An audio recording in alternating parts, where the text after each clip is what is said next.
ऐसा फील हो रहा है कि जो बड़ी आ रही है ब्लू शेड्स में नजर आ रही है, सीनरी है जी, रात का कोई मंजर है। जी जी इससे ये क्योंकि ब्लू कलर मेरा फेवरेट कलर है। मेरा भी अच्छा इसके बारे में बताओ मुझे शज़र। जी इसकी कोई थीम नहीं है, क्योंकि घोड़ा ताकत और खूबसूरती दोनों की निशानी, इसलिए मुझे घोड़े बहुत पसंद है। वैसे मैंने यहाँ पे देखा कि ज्यादातर पेंटिंग्स में घोड़े मौजूद हैं, और जो मेरे पास यहाँ पे एक और भी रखी है उसमें भी एक उसमें भी घोड़ा मौजूद है कि ना, हम दिखाएंगे। तो बड़े खूबसूरत कलर्स और बड़े अच्छे आइडियाज मौजूद हैं। कभी ऐसा हुआ कि मुझे आपकी मदर ने, आपने जैसे बताया कि उन्होंने शुरू में कहा आपको कि आप आगे और ड्राइंग्स करो, फिर पापा भी बिल्कुल इन्वॉल्व हो गए, पापा टॉपिक्स लेकर आते हैं, हॉट इश्यूज बताते हैं कि उसके बारे में कभी कोई बहस हुई है तीनों के दरमियान कि ये नहीं ये चीज है और ऐसे होनी चाहिए? कभी ऐसा होता है? ऐसा कभी भी नहीं हुआ किसी चीज को, मतलब एक अपने अपने जो होते हैं ना हमारे दलाइल, हम किसी बात को लॉजिक के साथ बता रहे होते हैं किसी को कि अगर ऐसा हम कर रहे हैं तो क्यों कर रहे हैं। जैसे अभी आपने मुझे यहाँ पे एक पेंटिंग दिखाई है कि औरत का पलड़ा क्यों भारी है, आपने उस क्यों का जवाब दिया मुझे, है ना। तो कभी ऐसा हुआ कि मम्मा कुछ और कह रही हो, आप कुछ और कह रहे हो, पापा कुछ और कह रहे हो? जी बहुत सी बार हो चुका है। तो कौन जीतता है? ज्यादातर अम्मी जीतती है। अम्मी जीत जाती है। ओ भाई ये सही बात है, आपने पहले ही बता दिया था कि औरत का पलड़ा भारी है, तो वो बोलने में भी बड़ी भारी होती है। अच्छा ये बताओ कि ये सब काम कर रहे होते हो तो साथ साथ पढ़ाई को भी उतनी तवज्जो दे रहे होते हो? जी ज्यादातर, क्योंकि मैं काम रात में करता हूँ, मगरिब के बाद बैठ जाता हूँ करने के लिए, क्योंकि दिन में शेड्यूल बनाया हुआ है, मेरी अम्मी ने मेरा टाइम टेबल बनाया हुआ है कि कब ट्यूशन जाना है, कब से पढ़ना है, सबका शेड्यूल बनाया हुआ है और उसी शेड्यूल के मुताबिक चलते हो। और सब लोग समझते हैं कि मैं जब भी यहाँ आता हूँ तुम खेलते तो नहीं होगे, लेकिन मैं बहुत से गेम्स में मास्टर्स। मैं भी ये पूछूंगी, ब्रेक का टाइम हो चुका है तो हम वापस आके पूछेंगे कि तुम क्या कुछ खेलते हो, ठीक है? तो सर बात होगी, आप लोग भी हमारे साथ रहेंगे, आप बताएंगे शहज़र के कितने सोलो एग्जीबिशंस हैं, 3, 4 या 5 आप आंसर दें। इस पर आपको शहज़र की खूबसूरत पेंटिंग मिल सकती है, और कब? ऑफ कोर्स जब हम ब्रेक के बाद आपको ज्वाइन।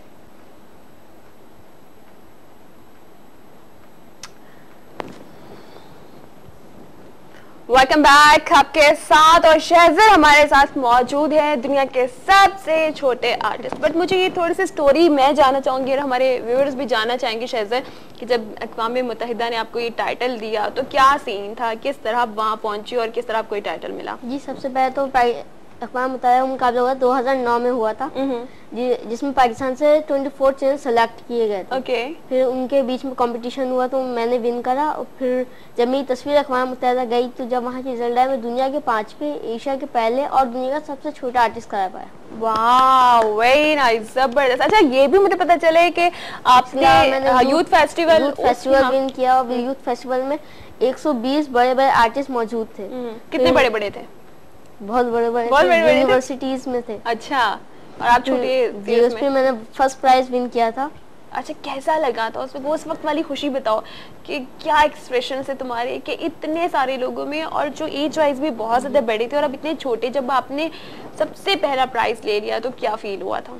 जी बहुत अच्छा फील हुआ था, और सब लोग की अप्रिसिएशन देखकर बहुत अच्छा फील हो रहा था। अच्छा फिर जब ये विन वगैरह कर लेते हो, इतने बड़े बड़े आपने फेस्टिवल्स और इन चीज़ों में पार्टिसिपेट किया, इतनी अच्छी अच्छी बड़ी बड़ी कॉम्पिटिशन्स में, कोई ट्रीट वगैरह भी देते हो किसी को? ये नहीं हो, ये तो गलत बात है। अब मैं तो लूंगी, मैं तो बिल्कुल लूंगी। अच्छा और ये भी है कि वज़ीर आला पंजाब ने भी आपको बुलाया था, क्यों बुलाया था? जब उनको पता चला था कि इतना अच्छा है, जब मैं जीता था तब उन्होंने मुझे बुलाया और मेरे साथ आधे 1 घंटा गुजारा। उसके बाद कैश प्राइज भी दिया, उसके बाद लैपटॉप दिया। वाह ग्रेट, जबरदस्त जी। ओके, और मुझे इतनी खुशी हो रही है ना हमारे साथ बैठ के बात करके, और देखें कि हमारे मुल्क का फख्र है ये बच्चा स्पेशली कि इतनी कम उम्र में, और यहाँ पर आप सामने इस वक्त टेबल पे देख रहे होंगे, ये तो मैं ये सारे अवार्ड्स कब मिले हैं, ये कब मिला, ये क्या है? ये इंडिया जब अभी हम 2 महीने पहले इंडिया भी गए थे तो वहाँ से बहुत अप्रिसिएशन मिली। वहाँ पे मैंने ये एक अवार्ड विन किया था, वहाँ पे बहुत से बच्चे मौजूद थे। जब मैंने अपनी एक हॉर्स की तस्वीर बनाई तो फिर फर्स्ट प्राइज देना ही था, फिर उन लोगों देना ही था। तुम तो इतने श्योर हो, तुम्हें पहले पता चल जाता मुझे मिलेगा और किसे मिलेगा, है ना? अच्छा और ये वाला, ये आर्ट कॉन्सर्ट में, यूथ फेस्टिवल में विन किया था। अच्छा, ये जो भी बता रहे थे यूथ फेस्टिवल में ये विन किया था, ये फर्स्ट प्राइज। और ये अब्दुल लतीफ भट्टाचार्य। अच्छा, ये दूसरा जो, और ये अक़वाम मुत्तहिदा का गोल्ड मेडल। जबरदस्त, वेरी नाइस। सीरियसली हमें क्लैप करना चाहिए इस बच्चे के लिए कि जो माशाल्लाह अपने फन से एक तो इतनी खूबसूरती सामने लेकर आ रहा है, दूसरा कि वो लोगों तक मैसेज भी पहुंचा रहा है कि इस बच्चे का जो भी काम है, मैंने अभी तक देख रही हूँ उसमें कोई ना कोई मैसेज जरूर है, जो कि एक बहुत अच्छी बात है कि हमारे ये जो बिल्कुल एक जनरेशन जो समझती भी है और फिर उस पर अमल करके लोगों को तक एक मैसेज भी पहुंचा रही है, जो बहुत बड़ी बात है। और सबसे अच्छी बात आपको पता है कि क्या है, आपके पेरेंट्स जो साथ आपको सपोर्ट कर रहे हैं, है ना, वो बहुत अच्छी बात है। कि अक्सर होता है कि बच्चे जब कोई काम ऐसा करना चाहते हैं तो पेरेंट्स ये कहते हैं कि क्या तुम हर वक्त ये करते रहते हो, तुम पेंटिंग्स बनाते रहते हो, या तुम कोई ऐसा काम करो, तुम अपनी पढ़ाई पर ज्यादा तवज्जो दो, स्टडीज को ज्यादा फोकस करो, होता है ना ऐसा। तो जब आप दोनों चीजों को बैलेंस लेके चल रहे होगे तो पेरेंट्स भी साथ साथ आपको पूरा टाइम देते हैं। अब मुझे ये बताओ, ब्रेक से पहले एक सवाल पूछा था मैंने खेलने के बारे में। जी, खेलने के लिए मैं क्रिकेट तो नहीं, मुझे क्रिकेट बहुत बुरा लगता है। क्यों? क्योंकि उसमें प्लानिंग नहीं होती। प्लानिंग नहीं होती? अरे उसी में तो सारी प्लानिंग होती है बच्चे, तुम्हें पता नहीं होती है, प्लानिंग बदल भी सकती है। उसमें तो सारी प्लानिंग से खेलते हैं, कौन सा मैच जीतना है, कौन सा मैच हारना है। अच्छा, उस प्लानिंग की नहीं। अच्छा, और बताओ। हॉकी और फुटबॉल सबसे फेवरेट गेम है मेरे, बस इसके अलावा स्कॉच। वेरी नाइस, जबरदस्त। अच्छा, जो और तुम्हें फ्री टाइम मिलता है, पेंटिंग, अपनी स्टडीज को, ठीक है, पेंटिंग्स को, इन चीजों को हटाकर, बाकी वक्त खेलने को भी हटा के, तो और क्या ऐसा दिल चाहता है कि जी इस टाइम को मैं इस तरीके से यूटिलाइज करूंगा तो मुझे बहुत अच्छा लगेगा? स्केचिंग भी आ गई। मैंने देखा तुम्हारा ये शौक भी है ना। तो घर में और आपके बहन भाई आपको देख के किसी और को इंटरेस्ट हुआ इसमें? पेंटिंग में तो किसी को नहीं है, लेकिन सब अपने अपने काम में माहिर हैं। मेरा एक छोटा भाई है, वो एनिमेशन करता है, कार्टून्स, मूवी बनाता है। Wow, very nice. और वो कितनी उम्र है अभी बच्चे की? अभी उसकी 8 साल है। कमाल की फैमिली है। और बाकी सब क्या करते हैं? और मेरी बहन वैसे मेडिकल में है, लेकिन ज्वेलरी डिजाइनर है। ज्वेलरी डिजाइनर, सारे क्रिएटिव माइंड है माशाल्लाह से। अच्छा, तो ये कि सब अपनी अपनी जगह पे अपनी अपनी फील्ड को लेकर चल रहे हैं, और हर किसी को अल्लाह ताला ने, देखो ये भी, और हमारे पेरेंट्स भी वो सपोर्टेड है, सबसे बड़ी बात ही है ये सबसे अच्छी बात है कि पढ़ भी रहे हैं और पेरेंट्स से भी कह रहे हैं कि जो आप करना चाहते हो करो। आगे क्या करना चाहते हो शहज़ाद? आगे आर्टिस्ट, बहुत अच्छा काम, पूरी उम्मीद है आपको कि आप लेकर चलोगे।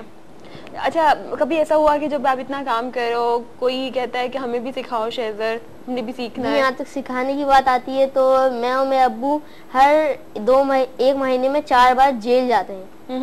जो वहाँ पे बच्चे अपनी अम्मियों के साथ रह रहे हैं, मैं उनको पेंटिंग सिखाता हूँ, उनको कलर्स भी देता हूँ, उनको गिफ्ट भी देता हूँ, काफी सिखाता हूँ। अभी काफी कुछ सीख चुके हैं वो लोग। माशाल्लाह, वेरी नाइस। ये किसी बच्चे ने, इसका जहन भी बच्चों का नहीं जाता होगा, जब ये काम करो, वो भी बच्चे हैं, वो वहाँ रह के वो सीख रहे हैं, और आप कितना अच्छा काम कर रहे हो, बहुत अच्छे जला रहे हो आप, माशाल्लाह, वेरी नाइस। अच्छा, अगर प्रॉपर कोई इंस्टीट्यूट, क्योंकि आप इतना अच्छा काम करो, अगर कोई चाहे कि आपसे प्रॉपर क्लासेस ले और आपसे सीखना चाहे, तो आगे कुछ इस तरह की प्लानिंग करोगे क्या? आप किसी को अभी तो नहीं, क्योंकि पढ़ाई भी बहुत अफेक्टेड होगी उसकी वजह से मेरी। अभी तो कभी भी नहीं, लेकिन आगे चल के कुछ ऐसा कर सकते हो। देखो ना कितने बड़े बड़े नाम है, सादकैन और ये सारे इस तरह के, कि उन्होंने अपने इंस्टीट्यूट्स और वहाँ पे काम कर रहे हो। तो माशाल्लाह आप काम कर रहे हो, तो पढ़ाई के बाद या पढ़ाई के साथ साथ आगे चल के आप ये ज़रूर कर सकते हो। जनाब, ये देखें कि आज शहज़ाद यहाँ पे पेंटिंग साथ साथ इतने खूबसूरत मैसेजेस, कुछ पेंटिंग्स मैंने दिखाई है, मतलब हमारे पास इतना टाइम ही नहीं है कि हम सारी पेंटिंग्स को यहाँ पे फोकस कर सके, बट मैं कोशिश ये कर रही हूँ कि इस शो में मैं ज़्यादा से ज़्यादा पेंटिंग्स आपको दिखाऊँ। अभी शहज़ाद, ओके, ये क्या है जी? इसका थीम ये मैंने दिया है कि अगर कई सूबे सिर्फ एक ही सूबे पे डिपेंड होने लगेंगे तो उस सूबे की वसाइल में कमी आ जाएगी, कमी पेशा हो जाएगी। Great, very nice. ये देखें जरा, अब इस बच्चे का जहन देखें कि ये कैसे काम है, और सारी जो चीजें है ना, पापा की सपोर्ट ज्यादा है। पापा जो है ना वो आगे दे देते हैं कि जनाब ये हो रहा है और वैसा हो रहा है, इस चीज को फोकस करो शहज़ाद, ये काम करो, तो ये बड़ा जबरदस्त हो जाता है। अच्छा, और दिखाओ मुझे, ये मुझे देना, इसे मैं यहाँ रख लेती हूँ। ये पॉपुलेशन पर है कि एक मछली अपने अपने साइज की वजह से अपने बाल में फंस के रह गई है। ओए होए होए, जगह इतनी नहीं थी। और क्या बात है, क्या आइडिया किसने दिया था जी? ये किसने आइडिया? पापा का? ये हाँ पापा का था। पापा का आइडिया था। इतने खूबसूरत कलर्स के ना, वो फिश इस वक्त मुझे सबसे अट्रैक्टिव लग रही है, इतनी प्यारी है। ये मुझे दिखा, मैंने इसका मुंह भी थोड़ा सा अफसोस ज्यादा रखा। अफसोस ज्यादा कर दिया है, वो थोड़ी सी ऐसे लग रहा है जैसे वो बस अभी नहीं तो अब भी रो देगी। सैड है ना, गलत चीजें। देखो कि एक मैसेज आपको मिल रहा है। और अब बच्चे देखें, मैं स्पेशली उन लोगों को कहना चाहूंगी कि बहुत सारे बच्चे अब समर वेकेशन है, टीवी स्क्रीन के सामने बैठे हुए अपनी, आप देखो कि आप ऐसे काम में हर वक्त खेलना कूदना या कोई भी ऐसा काम कर रहे हो, उसमें अपने आप को जाया कर रहे हो। तो शहज़र की तरह देखो कि आप अगर कुछ कर सकते हो, कुछ भी कर सकते हो अच्छा काम, तो उसमें आगे बढ़ो। और शहज़र ने सोचा था तो आगे बढ़े। ये क्या है शहज़र? जी, इसका थीम ये कि दहशतगर्दी में अमन छुपता जा रहा है, अमन का सोच डूब रहा है। ठीक है, व्हाइट शेड है वो अमन को तुमने फोकस किया। Very nice, beautiful. टाइम भी हमारा यहाँ पर खत्म हो रहा है, दिखाओ जल्दी जल्दी से, हम एक पेंटिंग और दिखाते हैं। अच्छा, ये क्या है शहज़र? जी, इसका थीम ये है कि जो कौमें मेहनत करती हैं वो इस बर्ड की तरह आजाद रहती है, जो नहीं करती वो इसकी तरह कैद रहती हैं। वो कैद रहती हैं। वेरी नाइस शहज़र, बहुत खुशी हुई। ये मुझे दे दीजिए, मुझे बहुत खुशी हुई कि आपने हमारी इस शो में आए हैं, हमसे बातचीत की है और इतना अच्छा मैसेज अपने दोस्तों तक भी पहुंचा है। क्या कहना चाहेंगे आप? और जी, मैं एक मैसेज देना चाहूँगा कि अगर पेरेंट्स साथ देते हैं हमारा तो बहुत सी मंजिलें पर हम पहुंच सकते हैं। बिल्कुल, थैंक यू सो मच शहज़र, बहुत अच्छा लगा आपसे मिलके। और यकीनन आपने भी इस बच्चे को देखा कि जो कि दुनिया का सबसे कम उम्र आर्टिस्ट है। तो मैं आप लोगों से कहूँगी कि अगर आप चाहते हैं कोई ऐसा काम करना जिसमें आपको लगे कि दुनिया के लिए वो अच्छाई और भलाई का सबब बन सकता है, तो जरूर आगे बढ़िए। इसके साथ ही टाइम हो रहा है यहाँ पर खत्म। यकीनन आपको हमारा शो अच्छा लगा होगा, पसंद आया होगा। अपना फीडबैक जरूर दीजिएगा। फेसबुक पर आप हमारा पेज ज्वाइन कर सकते हैं, इवनिंग लाउंज विद अना के साथ ही अना को इजाजत दीजिए। Love you, take care and bye bye.